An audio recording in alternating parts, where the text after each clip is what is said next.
হাঁস পরিষ্কার পরিচ্ছন্নের কাজ শেষ। এখন মোটামুটি নিপুণতার সাথে কাটা হবে। এখন দক্ষতার সাথে ওই ভাই হাত দিল, কাটাকাটি চলছে এবং তার আমি জিজ্ঞাসু দৃষ্টিতে পাশে বসে আছি। এই যে কি করেন? জিজ্ঞাসা দৃষ্টিতে পাশে বসে আছে আমার বন্ধু রূপম, রূপে তাইজুল। এই যে ওই ভাই দক্ষ কাটার মাস্টার। হাত লাগালেন অবশেষে এবং বড় করে দেখে নিচ্ছেন আসলে হ্যাঁ পিসগুলো ঠিকঠাক হয়েছে কিনা। আচ্ছা, এমনভাবে তিনি রাখলেন যেন অভিজ্ঞ কোনো সে দীর্ঘ 12 বছর ধরে হোয়াইট হাউসের পাশের বিল্ডিং কাজ করে এসছে। আচ্ছা, হ্যাঁ, তার কাটার স্টাইলগুলো দেখলে সেটা বোঝা যায়। সব তার কাছে খুবই মামুলি বিষয়। না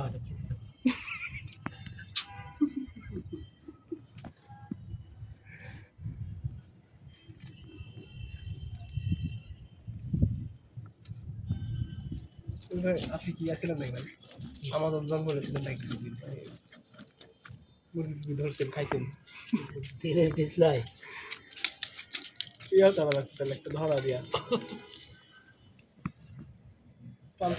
শুনছে না তো ভাই গায়ের জোরে কাটা ছাড়া একটু পাশে সরে কাটেন ভাই, আগের হাটটা।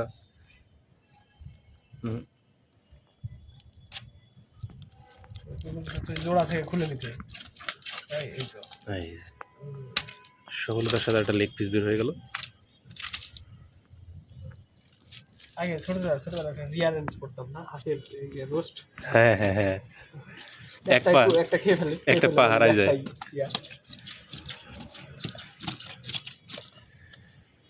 হাঁসটা আসলে অনেক বড় তো, যে কারণের জন্য বটি দিয়ে কাটাটা খুব ডিফিকাল্ট হয়ে যাচ্ছে।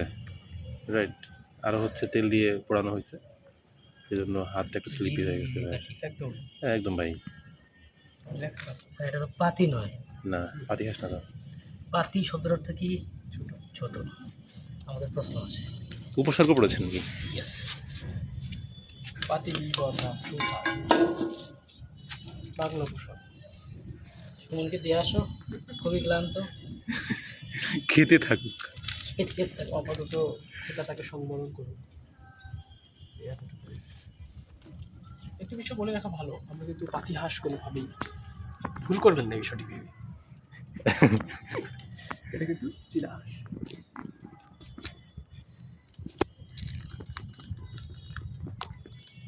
হচ্ছে তার কলিজা। That's a big deal, bro. Oh.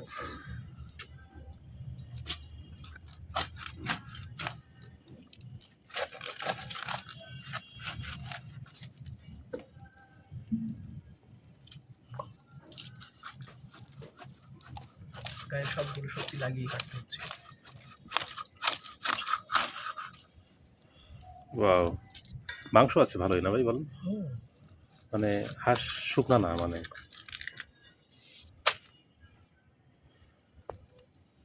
কিছু বলো তাই জন্য না অবাক হয়ে যাচ্ছে নৈপুণ্যতা কাটতে তো সবাই পারে, তোমরা এত ওয়েট করে নয়পণ কত নাকি বলে যে সুনিপুণ কয়জন?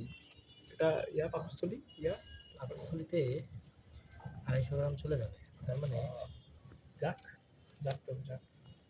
মানে আমরা একটু কষাইয়ের রূপ ধারণ করেছি এবং এটি আমার জন্য এত বড় হাঁস কাটার নতুন অভিজ্ঞতা। তারপরে আর কাটে ভালো লাগছে না, কিন্তু ভালো লাগছে, কারণ খাবো। ছেলে না কোনো একভাবে এটাকে সেপারেট করে ফেলতে হবে এবং এটা যেন আমাদের জন্য খুবই টেকনিক্যাল বিষয়, যদিও খুব সহজ কাজ নয়, সব পারে না, তো আমার কাছে কঠিন লাগছে। এবং খুবই গুরুত্বপূর্ণ বিষয় হলো এখানে একটা নীল অংশ আছে, এটাকে কোনোভাবেই ছিদ্র করা যাবে না, একদম পুরো অংশটা তিত হয়ে যাবে। আচ্ছা, ইন্টারেস্টিং। এই যে হাতে কলমে শিখিয়ে যে দিচ্ছেন, হ্যাঁ এটা একজন অভিজ্ঞ শেফ ছাড়া কোন অংশটি খেতে হয়, কোন অংশটি আমাদের শরীরের জন্য উপকারী নয়, হাতে কলমে শিখিয়ে দিচ্ছেন তিনি। উল্লেখ্য তিনি আগে আফ্রিকার জঙ্গলে দীর্ঘদিন কাটিয়েছেন। হ্যাঁ, তার তোমাকে পরবর্তীতে আসার পরে থেকে একটা কাজ দেবো বলে ভাবছি। বিলক্ষণ ভালোটা কাজ দেবো তোমাকে। কাজটি খুব সতর্কতার সাথে করতে হবে। কাজটি হলো, হুম, তুমি গরুর দোকানে গিয়ে এটা ওয়েট দিয়ে আসো। ঠিক কতটুকু ওজন হতে পারে? কতটুকু ওজন আছে? মিনিমাম 200 গ্রাম তো হবেই। এই অংশ সবচেয়ে ফেলে দেবো তা নয়, আমি কিছু অংশ আবার বের করে তোমাকে নিয়ে যেটা যাবো। করতে হবে, এই অংশটুকু কেটে হ্যাঁ, পরিষ্কার পরিষ্কার করতে হবে। করে আর এটাকে সেপারেটলি কেটে একদম আলাদা করতে হবে, ফেলিয়ে দিতে হবে, ফেলে দেবে। একদম। আর কিন্তু সেটা এই ঘটনাটা এখানে ঘটানো উচিত হবে কি? হবে হবে না ভাই। হলেও ওই কাজটা এখানে করতে হবে ভাই, তাছাড়া ইয়া করতে ওদিকে পারবে করলে না। বেটার হয়, দাঁড়ান দাঁড়ান কারণ পর্যাপ্ত পানি পাবে। দাদা আমি করে নিয়ে যাই কেটে দুটো। ও সরি, তাহলে আবার পত্রিকা লাগবে। তুমি এটা কেটে কাটো, দেবো। এটা কাটো, এটা আগে। এই যে ভাই বলেই তো এলো।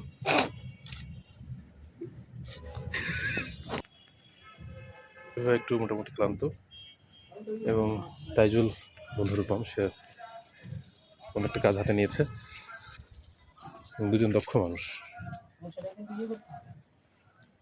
এটা তুলে তো তারা নিয়ে যাবে ভাই, খালি শুধু এই হয়ে যায় এটা। এরকম একটা ন্যাগিং ব্যাপার তুমি কি তুমি তাহলে আবার সে হাতটা দিলে রূপম? হুম? তুমিও হাতটা দিলে তাহলে? লাগাতে হয় আর কি মাঝে মাঝে। ওকে, সলিড যে পিসগুলো আছে সেগুলো বের করে ফেলা হলো, এবং এবার আস্তে আস্তে বাকি পিসগুলো বের করা হবে। সবথেকে ইন্টারেস্টিং বিষয় হলো বাতাস। হ্যাঁ। ওকে, সেই মাংসটা, এই অংশটুকু লাল অংশটুকু সেপারেট করে দিতে হবে। এটা রুচির সাথে যায় না আমাদের।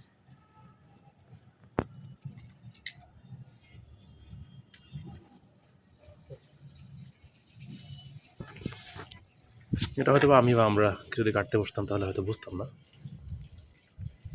এটাই আসলে অভিজ্ঞতা বা দক্ষতার পরিচয়।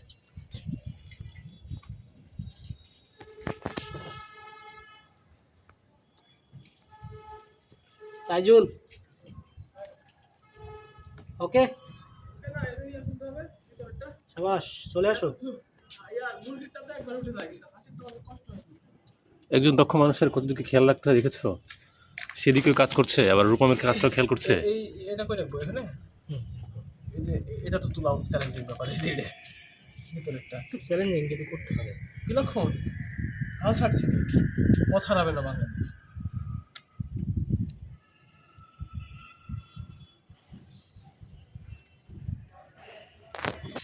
সিনার মাংসটা বের করছি এবং খুব সাবধানতার সাথে এখানে পাছাটা কেটে ফেলে দিতে হবে, নয়তো যার পাতে পড়ে যাবে আর খাওয়াটা নষ্ট হয়ে যেতে পারে।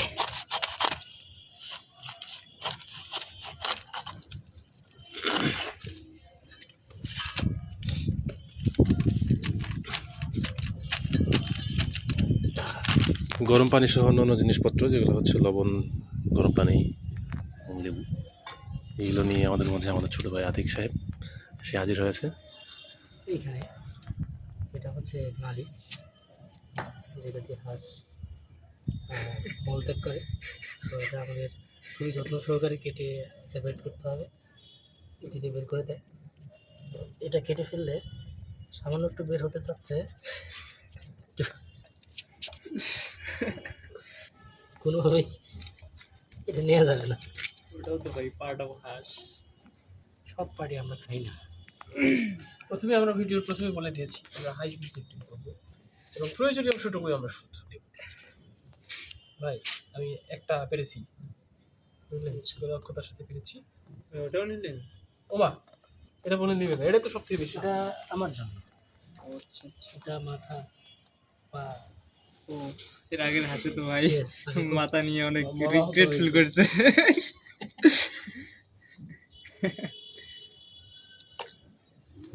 ওটা ও ধুতে হবে, ধুতে হবে। ভাই এর কলিজাটা এরকম কেন সাদা সাদা? ও পুরা হয়েছে তাই পুড়েছিলাম ফার্স্টে। এর মধ্যে তো ডিফেক্ট, এই যে কত কি ভাই? না না, অত দূর যাওয়া হবে ভাবনা হবে না। তুমি যদি তুই মনে করো যে পোকা লাগা হাঁস খাবা না, তাও তো তোমার আদম ভাই আছে, তুমি ট্রান্সফার করে দিতে পারো পাত্র তোমার ইয়া থেকে, তোমার থালা থেকে মশলাতে অবশ্য আর মানে খুব একটা বেশি রাগ রাগ করবে না, এটা আমার বিশ্বাস।